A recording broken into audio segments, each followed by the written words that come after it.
Sciatica का यौगिक प्रबंधन या यौगिक उपचार।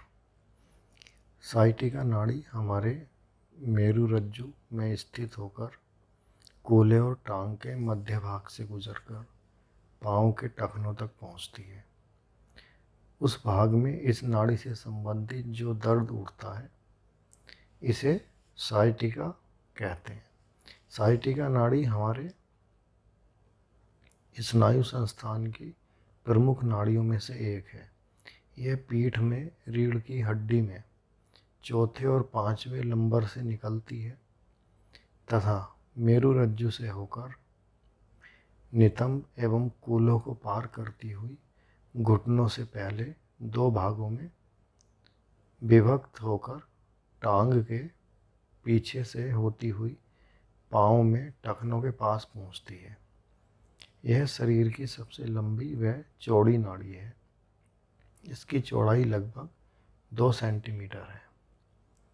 मेरुरज्जु या स्पाइनल कॉर्ड शरीर में स्नायु संस्थान का एक प्रमुख हिस्सा है। यह सिर से निकलकर पीठ के पीछे के हिस्से में पहले लंबर तक जाती है। शरीर में स्लिप डिस्क या गद्दी फटने के कारण तथा फलस्वरूप मांसपेशियों के कड़े होने व कोमल दर्द वाहिनी तंत्रिकाओं के उद्दीपन के कारण साइटिका में बड़ा ही चुभने वाला दर्द होता है, जो कमर की आखिरी 3 कशेरुकाओं एवं नितंब की 2 कशेरुकाओं के बीच के क्षेत्र में बढ़ते हुए नीचे पैर के पिछले हिस्से तक जाता है। फटी गद्दियों से जो तरल पदार्थ निकलता है वह इस स्थान से निकलने वाली साइटिका नर्व पर दबाव डालता है। इस कारण तीव्र पीड़ा होती है। साइटिका नर्व के कमर से होकर एड़ी तक जाने के कारण इसका दर्द जंघा एवं नितंब व टखने में भी मालूम पड़ता है। यदि दर्द का मूल कारण कमर क्षेत्र में होता है, यद्यपि इसका मूल कारण कमर क्षेत्र में ही होता है। अब साइटिका लक्षणों, रोग के अगर लक्षणों की बात करें तो इसके क्या लक्षण हैं? कमर दर्द, कटी वेदना, निम्न कटी प्रदेश की मांसपेशियों का कड़ा होना, निम्न कटी प्रदेश में सूजन, पीठ से लेकर कूल्हे तक व टांग एड़ी तक बिजली के करंट की तरह दर्द या वेदना, चलने फिरने से दर्द का बढ़ना। यदि दर्द रीढ़ की हड्डी में गद्दी फटने से शुरू हुआ है तो यह खांसने, छींकने, आगे झुकने, झटका लगने आदि स्थिति में और ज़्यादा बढ़ जाता है। लेटकर आराम करने से दर्द में आराम होता है व कम महसूस होता है। रोगी में दर्द की शुरुआत या तो धीरे धीरे या तो एकाएक भी हो सकती है।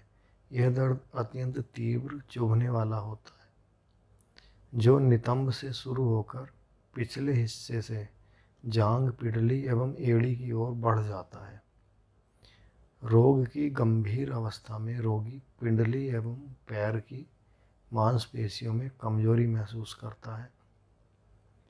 कभी कभी दर्द की तीव्र अवस्था में रोगी खड़ा तक नहीं हो पाता, रेंगने की स्थिति में भी आ जाता है।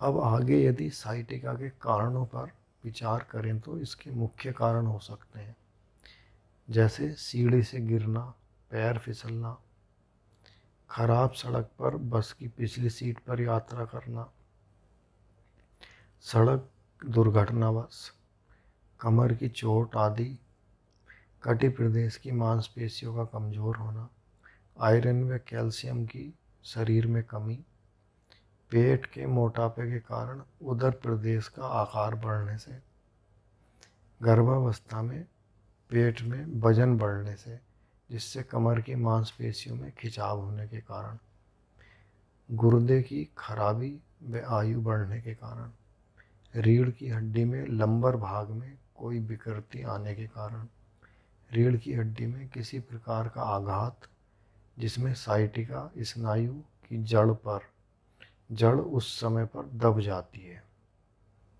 अर्थात रीढ़ की हड्डी में कोई चोट लगी हो और जिससे साइटिका नर्व की रूट दब गई हो।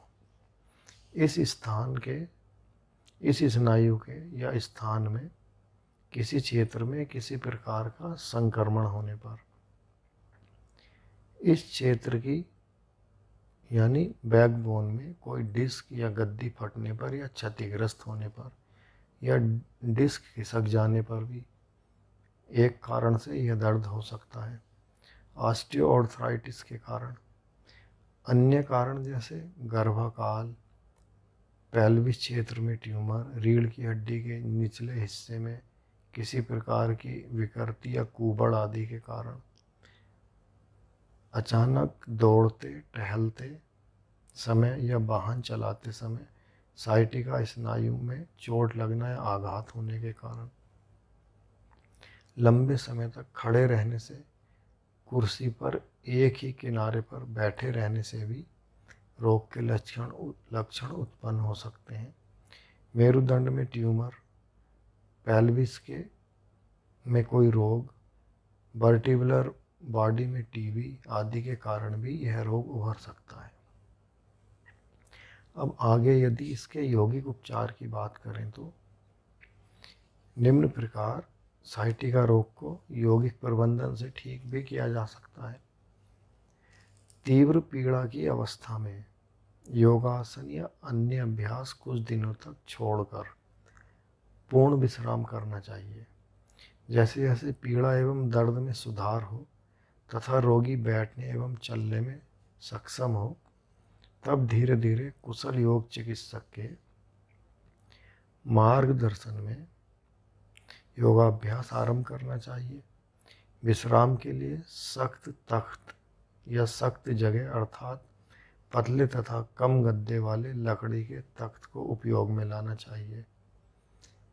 यहाँ योगासन का मुख्य उद्देश्य कशेरुकाएं एवं मांसपेशियों के साथ ही लिगामेंट को मजबूत करना भी है तथा रक्त संचार को सुचारू बनाना है ताकि उस हिस्से में पोषक तत्व एवं ऑक्सीजन की आपूर्ति सुचारू हो सके तथा स्वास्थ्य लाभ जल्द मिल सके।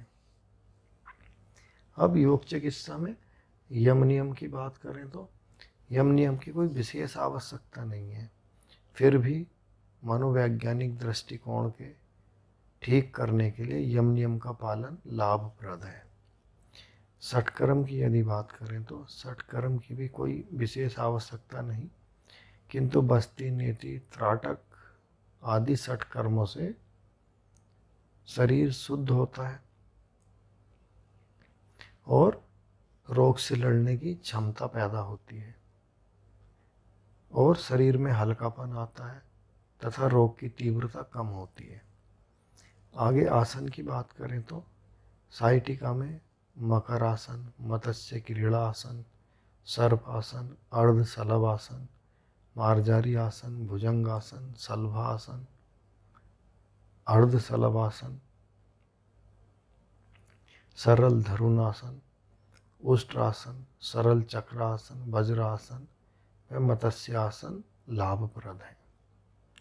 प्राणायाम की यदि बात करें तो बात संबंधी प्राणायाम जैसे नाड़ी शोधन, सूर्य भेदी का सरल अभ्यास अर्थात बिना कुंभक के वज्रासन में बैठकर करना चाहिए। भ्रामरी एवं उज्जाई प्राणायाम भी लाभकारी है। यह अभ्यास भी सामर्थ्य के अनुसार 15 से 20 मिनट तक करने चाहिए। मुद्रा एवं बंद की बात करें तो जालंधर बंद, उद्यान बंद, महाबंद, तड़ागी मुद्रा या महाभेद मुद्रा लाभप्रद है। ध्यान की बात करें तो अजप का अभ्यास लाभकारी है। शवासनी एवं योग निद्रा का अभ्यास भी साइटिका में लाभ पहुंचाता है। यदि आहार की बात करें तो पथ्यकारक आहार जो खाना चाहिए। प्रारंभ में तीव्र पीड़ा की अवस्था में कुछ दिनों तक सब्जियों के सूप एवं फल का जूस या अर्ध तरल भोजन लेना चाहिए। तत्पश्चात मूंग की दाल की खिचड़ी या कब्ज को दूर करने वाले पदार्थ हितकर हैं, क्योंकि कई बार बिस्तर पर लेटे रहने के कारण कब्ज की संभावना बढ़ जाती है। इस प्रकार तरल एवं अर्ध तरल भोजन स्वास्थ्य लाभ में अत्यंत सहायक सिद्ध होता है। रोगी में सुधार होने पर रोटी, दाल, सब्जी आदि का सेवन भी प्रारंभ किया जा सकता है। अपत्यकारक आहार अर्थात जो नहीं खाना है, जैसे कब्ज बढ़ाने वाले आहार, दूध एवं डेयरी प्रोडक्ट, मांस, पनीर, तला भुना भोजन, अधिक तामसिक भोजन सेवन नहीं करना चाहिए, क्योंकि इनमें अधिक प्रोटीन होने से पाचन में अधिक समय लगता है तथा रोग ठीक होने में भी कठिनता आती है और अधिक टाइम लगता है। अब साइटिका के लिए और क्या अन्य उपयोगी सुझाव हो सकते हैं? तो क्या उपयोगी सुझाव है? अधिक समय तक एक ही स्थिति में या भाव भंगिमा में कुर्सी पर बैठकर काम नहीं करना चाहिए। नीचे से भारी वस्तु आगे झुककर नहीं उठानी चाहिए, बल्कि घुटनों को मोड़कर सावधानी पूर्वक कोई वस्तु नीचे से उठानी चाहिए, ताकि कमर पर अधिक तनाव या दबाव न पड़े।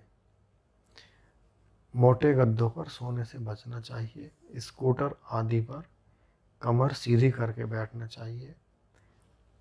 इस प्रकार दैनिक जीवन में छोटी छोटी सावधानियां, नियमित योगाभ्यास एवं संतुलित आहार से साइटिका रोग को दूर कर सकते हैं। इस प्रकार यह योग प्रबंधन साइटिका को दूर करने में लाभकारी है और इससे साइटिका को दूर भी किया जा सकता है।